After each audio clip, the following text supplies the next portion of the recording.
Aujourd'hui, on va voir est-ce que l'entraînement à l'échec mène à des gains maximaux. Puis on va voir aussi, est-ce que c'est vraiment bénéfique à l'entraînement en force et en powerlifting? C'est ce qu'on va voir. Il est commun de penser que de s'entraîner plus fort va mener à plus de gains.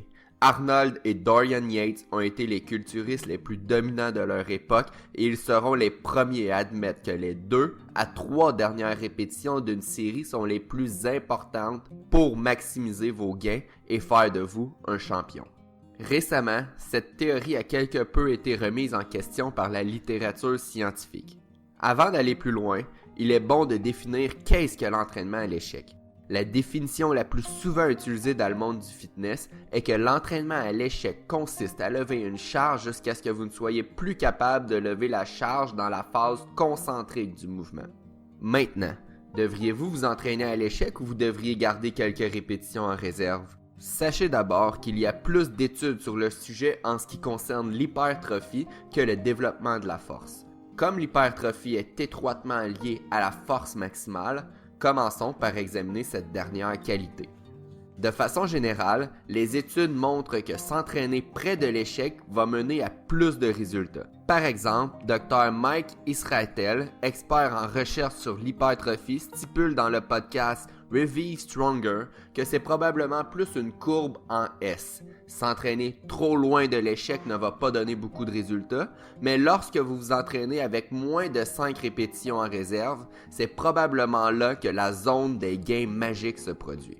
Les gains commenceront donc à être bien supérieurs, puisque c'est une courbe en S, s'entraîner avec 4 répétitions en réserve versus 5 répétitions va mener à des changements importants pour l'hypertrophie. S'entraîner à l'échec va mener à peut-être plus de gains que s'entraîner avec une seule répétition en réserve, mais la différence ne sera probablement pas aussi grande. Certaines études montrent également davantage de gains lorsque les sujets ne s'entraînent pas à l'échec, et ce, davantage chez les sujets entraînés. Lorsque vient le temps de viser l'hypertrophie, la plupart des experts viennent à la conclusion suivante. C'est important de s'entraîner fort, vous voulez probablement vous entraîner à l'intérieur de 5 répétitions en réserve et d'incorporer des séries à l'échec de temps en temps. Lorsque vient le temps de s'entraîner en force pour une préparation de powerlifting, est-ce que c'est la même chose? Pas tout à fait. Certains entraîneurs adorent l'entraînement à l'échec parce que cela serait plus spécifique. Aller à l'échec vous permettrait d'apprendre à vous battre jusqu'au bout pour terminer un lever. Si vous vous entraînez avec toujours 4 ou 5 répétitions en réserve, c'est plus difficile et plus intimidant en compétition lorsque vous ne savez pas comment votre corps va réagir lorsqu'on le pousse à sa limite. D'autres stipulent que de s'entraîner à l'échec permet de recruter plus d'unités motrices dans notre muscle. Plus vous êtes capable de recruter d'unités motrices, plus votre potentiel de force sera grand.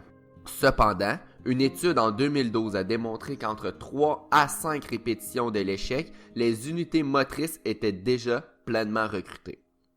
Il est aussi hypothétisé que s'entraîner à l'échec pourrait créer une cascade hormonale anabolique, augmentant aussi les gains. Ceci a malheureusement été mis de côté puisqu'il a été démontré qu'une élévation des hormones anaboliques n'est pas requise pour des gains en force. Finalement, il semble que de travailler toujours plus fort est la seule solution pour avoir du succès dans la vie. S'entraîner plus fort et plus près de l'échec devrait donc apporter plus de résultats. C'est ce que cette méta-analyse de 2016 a essayé de déterminer. 8 études ont été sélectionnées afin de déterminer s'il était nécessaire de s'entraîner à l'échec pour maximiser ses entraînements en force. Par exemple, une étude comparait 4 séries de 10 répétitions à 40 séries de 1 répétition. Dans la conclusion de cette méta-analyse, on peut noter que les gains en force sont similaires que vous vous entraînez à l'échec ou pas. De plus, l'entraînement sans aller à l'échec est beaucoup moins risqué et peut permettre d'éviter davantage les blessures et le surentraînement. Quelles sont donc nos recommandations pour organiser vos entraînements? D'un côté, il est dit que pour gagner en hypertrophie, vous devez vous entraîner fort et probablement à l'intérieur de 5 répétitions de l'échec musculaire. Mais de l'autre côté, on dit que pour gagner en force, ce n'est pas aussi important de s'entraîner près de l'échec. Pour nos mouvements principaux comme le squat, développé couché et soulevé de terre, à environ 95% du temps, on reste généralement entre 5 et 1 répétition de l'échec. Près d'une compétition, il arrive qu'on se rapproche légèrement du zéro, mais sans jamais échouer une répétition. On ne va jamais à l'échec sur les gros mouvements. Il nous arrive aussi d'incorporer des entraînements extrêmement légers pour travailler la technique. Par exemple, 8 séries de 1 répétition avec 70% du 1RM. Oui, c'est un entraînement facile, mais basé sur la récente méta-analyse, cette façon de faire peut très bien être utilisée pour gagner en force. Finalement, lorsque notre exercice principal est terminé et on passe sur les mouvements d'accessoires, souvent plus dédiés à isoler un muscle, c'est certain qu'on aime aller à l'échec sur du leg extension. Par exemple, si on a 3 séries de 12 répétitions, la première série, on va probablement se garder 1 ou 2 répétitions en réserve.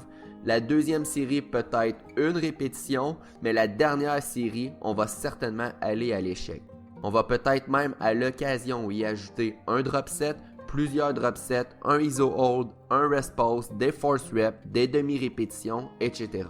On aime forcer nous aussi, on aime quand notre entraînement est difficile et on aime ça sortir de la salle d'entraînement avec le sentiment de s'être donné à 100%. Par contre, il faut choisir le bon moment. Si vous avez trouvé cette vidéo intéressante, n'hésitez pas à faire j'aime, vous abonner à notre chaîne YouTube et à nous suivre sur Instagram.